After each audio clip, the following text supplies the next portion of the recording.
안녕하세요. 안전한 투자로 편안한 노후 준비 중경투 TV입니다.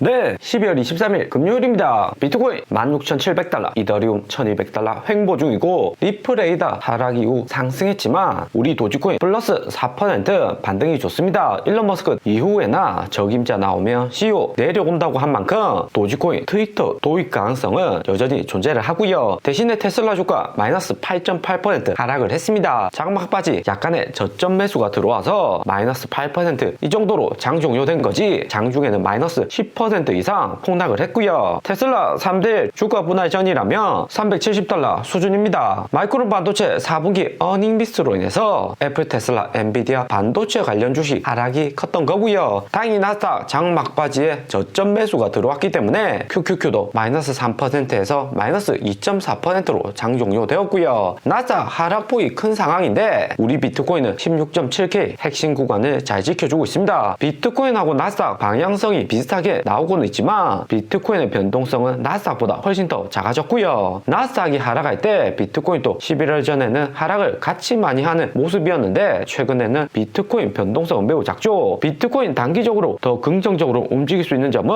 12월 24일 미국 PC 물가지수 시장 예상대로 5.5% 부근 나온다면 비트코인 횡보에 알트코인 반등 기대해 볼 수 있습니다. 대신에 개인 투자 비중 높은 테슬라가 마이너스 8% 이 정도로 하락폭이 크면 전체적인 코인 투심은 약해졌다 볼 수 있고요. 이후에 미국 호재로 인해서 반등이 온다고 해도 비트코인 반등폭은 상대적으로 작을 것이다 생각이 됩니다. 나스닥 마이너스 2.4%에 비트코인 마이너스 크지가 않은 것은 FTX 파산 이후 미국 투기 자본들 코인 시장에 진입이 적기 때문이고요. FTX 선물 시장은 5월 루나, 6월 셀시우스 파산에도 영향을 많이 미쳤습니다. 샘뱅크먼부터 해서 FTX 투자자들 숏포지션으로 대량의 수익을 보았었죠. 선물 마진 투자에서 변동폭이 11월 전에는 매우 컸었는데 FTX 거래 정지 후 바이낸스나 바이비트에서는 이전 같은 선물 청산 작전들이 잘 먹히지 않고 있죠. 거래량도 많고 오래된 거래소인 만큼 시장에 큰 변동성 방어를 잘하고 있고요. 비트코인은 12월 14일 연준 금리 인상으로 여기 주 추세선 무너는 졌지만 16,300달러, 16,500달러 여기 구간을 잘 지켜줬습니다. 테슬라 마이너스 8%, 나스닥 마이너스 2.4%에도 이전 저점 안 무너진 것은 매우 고무적인 거고요. 16,000달러 초반에서 세력들은 매수하고 있고 개인들은 매도하고 있다는 의미일 듯 합니다. 비트코인이 이번 하락장 지켜주면서 99일선 빨간 라인은 다시 내려오고 있고요. 이 정도로 비트코인 가격 지켜준다면 25일선 위로 상승한 다음 99일선 다시 터치할 가능성은 더욱 커졌다 볼 수 있고요. 11월 8일 FTX 파산 이후 전체적인 가격 하락은 했지만 하락폭이 루나 셀시우스 때처럼 큰 것이 아닙니다. 때문에 25일선하고 99일선 골든크로스 존재를 하죠. 대신에 비트코인 이후에 골든크로스 나왔다고 해서 바로 대세 상승 오는 것보다 리플 도지 알트코인 정도 약간의 반등은 기대해 볼 수 있습니다. FTX 파산으로 전체적인 코인 시장 변동성이 약해졌고 16,000달러 초반에서 세력들 매수를 하면서 당장에는 추가적인 하락 없다는 거죠. 횡보 가능성이 커졌다 생각이 됩니다. 비트코인이 횡보한다면 2018년 여기 7번 구간하고 비슷하게 움직일 듯 하고요. 나스닥 등락하고 상관없이 비트코인은 지속적으로 횡보를 하다가 내년 2월 연준 25bp 금리 인상 이후 8번 구간처럼 마지막 하락 나올 가능성 존재를 하죠. 7번 전에는 약간의 등락은 있었지만 장기 투자자들 많기 때문에 거의 매도는 없었고요. 7번 같이 횡보하는 구간에서는 세력들이 현금화를 많이 합니다. 개인들 매수에 가격 변동은 작은 듯 보이지만 고래들 빠져나갔기 때문에 코인의 펀드멘탈 약화는 다시 한 번 더 쭉 하락으로 이어질 수가 있죠. 2018년 1번부터 8번까지 여기 구간에서는 최근과 비슷한 미국 자본 진입이 매우 적었던 구간이었습니다. 그리고 다시 한 번 더 하락 올 수 있는 가능성은 연준의 추가 금리 인상이 있죠. 연준이 이미 75bp, 50bp 금리 인상은 많이 했지만 코인은 25bp만 금리 인상을 해도 가격에 영향을 받습니다. 다음 연준 금리 인상은 2월 1일에 했고 30일 넘게 시간이 있기 때문에 당장의 큰 하락보다는 알트코인 순환장 한 번 더 오고 재차 하락 올 가능성 예상을 해볼 수가 있죠. 내년 초 코인 시장 한 번 더 하락은 남았지만 내년 중에 반등 역시 클 것으로 생각이 됩니다. 우크라이나 우크라이나 젤렌스키 대통령 미국 본토 방문해서 바이든 대통령하고 회담을 가졌고요. 바이든하고 미국 의회에서 추가적으로 우크라이나에 무기 지원한다고 뉴스가 났습니다. 거기에 러시아 푸틴도 휴전을 원한다고 로이터 뉴스가 났고요. 우크라이나 동부 러시아가 계속해서 점령할 수 있을지 여부가 내년에는 더욱 중요할 듯 합니다. 러시아 군대 우크라이나 동부 철수하고 본국으로 돌아가면 푸틴 정권 무너질 가능성이 높으니까 푸틴도 사활을 걸고 우크라이나 동부 점령을 하는 거고요. 미국 입장에서는 국제유가 이미 안정화되어 가고 인플레이션율도 떨어지면서 최근 시장에는 미국에게는 나쁠 것이 없습니다. 무기 에너지 유럽에 비싸게 팔고 있고 전쟁이 지속되는 동안 경제 성장률도 쉽게 하락을 하지 않고 있고요. 바이든 미국 입장에서는 젤렌스키 큰 고객이 미국을 방문한 거죠. 그러면서 러우 전쟁 나고 미국이 가장 크게 수혜본 곳은 코로나 때 풀었던 막대한 유동성을 글로벌에 불만 없이 회수한다는 데 있습니다. 미국은 코로나로 3배 넘는 유동성 증가를 시켰고 올해부터 금리 인상 양적 긴축으로 유동성 축소시키고는 있지만 3배 이상 늘렸던 유동성 모두 해소하는 것보다 2배 정도는 남겨두는 거고요. 2배 넘게 시장 유통량 늘어났기 때문에 달러 제외한 아시아 신흥국들의 자산은 오히려 하락을 한 거죠. 때문에 이번에 발표된 미국 신규 실업 청구 건수하고 미국 GDP 분기 성장률을 보면 4.5% 미국 고금리에도 실업 청구 건수는 21만 건 컨센서스 하회를 했고 GDP도 3.2% 실제치로 컨센서스 2.9% 상회를 했습니다. 코로나 때 유동성 크게 늘렸고 러시아 전쟁으로 미국 제품 판매도 증가하면서 미국 경제는 여전히 긍정적이라는 거죠. 대신에 미국 고용 경제가 강하면 연준의 고금리 장기로 유지할 가능성이 높기 때문에 나스닥의 하락은 컸습니다. 테슬라 마이너스 8.8% 포함해서 애플, 구글, 마이크로소프트 마이너스 2%, 아마존도 마이너스 3% 하락을 했고요. 미국 빅테크 위주로 전체적인 하락이 큰데 마이크론 반도체 하루 전 어닝 미스가 미국 S&P 하락의 주요 원인이었다 볼 수 있죠. 9월 나스닥 폭락에서도 마이크론 실적 악화가 도화선이 되었는데 미국 빅테크들 이번 하락이 마지막 하락이지 아니면 추가적인 하락 더 남아있을지 좀 더 지켜볼 필요가 있습니다. 그리고 테슬라 마이너스 8.8% 120달러까지 하락이 왔지만 테슬라의 PER 여전히 42배이고요. 애플, 마이크로소프트도 22배, 26배로 애플이 18배에서 15배 정도 진입해야지 전체적인 S&P PER이 안정권이다 볼 수 있습니다. 연준이 빠르게 금리 인상 종료하고 금리 인하로 돌아서야 되는데 미국 실물 경제는 여전히 강하니까 주식들 서서히 하락할 가능성은 커지는 거고요. 연준이 이후에 금리 인상 종료하고 금리 인하로 돌아서려면 우선적으로 미국 실업률이 높아져야 되는데 미국 빅테크에서 직원들 대량 해고한다고 해도 사무직 위주로 해고가 되는 거지 블루컬러 실제로 공장 노동하는 근로자들은 고용률이 매우 좋습니다. 사무직 화이트 걸러보다 고용 인원이 많기 때문에 미국 전체적인 실업률은 사무직 일부 해고를 한다고 해서 낮아지지는 않고 있고요. 코로나 때 미국 기업들 대량 해고를 했다가 2년 뒤 다시 채용해서 오히려 인건비만 더욱 상승을 했고요. 미국 경제 고금리로 당장에는 불경기인 것처럼 보이지만 회복도 빠르게 할 수 있다 생각하는 듯 합니다. 그리고 테슬라 125달러 하락폭이 매우 크게 나왔는데 다음 테슬라 지지선은 110달러 구간이고요. 테슬라 주가 하락 속도도 빠르기는 하지만 연준의 금리 인상 종료되면 반등 역시 빠를 것이다 생각이 됩니다. 테슬라 당장의 횡보로 지켜주는 차트가 나와야지 진입이 가능한데 1월 말 테슬라 어닝 이후에 매수각을 볼 수가 있고요. 테슬라 당장의 가장 큰 문제는 일론 머스크 트위터 집중하는 것도 있겠지만 테슬라의 퍼가 여전히 높다는 겁니다. 테슬라는 신생기업이고 순이익 낮기 때문에 경기 침체기에서는 주가 하락은 필연적이다 볼 수 있는 거고요. 테슬라 숏 포지션에 투자했던 세력들 17조 이상 수익을 크게 얻었다는 소식도 들리죠. 테슬라의 퍼가 30배 진입하는 구간은 테슬라 가격 100달러 초반이 될 듯 합니다. 워렌 버핏은 우량 기업들이 인수합병 실패로 인해서 주가 하락은 매수 타이밍이라고 이야기한 적이 있죠. 일론 머스크 무리한 트위터 인수위에서 괜히 보유한 테슬라 주식 대량 매도를 했고 최근 같은 하락장에서 불난데 기름 붓는 격이다 볼 수 있습니다. 그리고 비트코인 올해 1월과 2월경에 매우 중요한 지점에 진입을 하는데 주봉상에서 51선하고 201선 데드 크로스 직전이고요. 비트코인이 201선 아래로 내려간 적은 있었지만 51선하고 201선 주봉상에서 데드 크로스 된 적은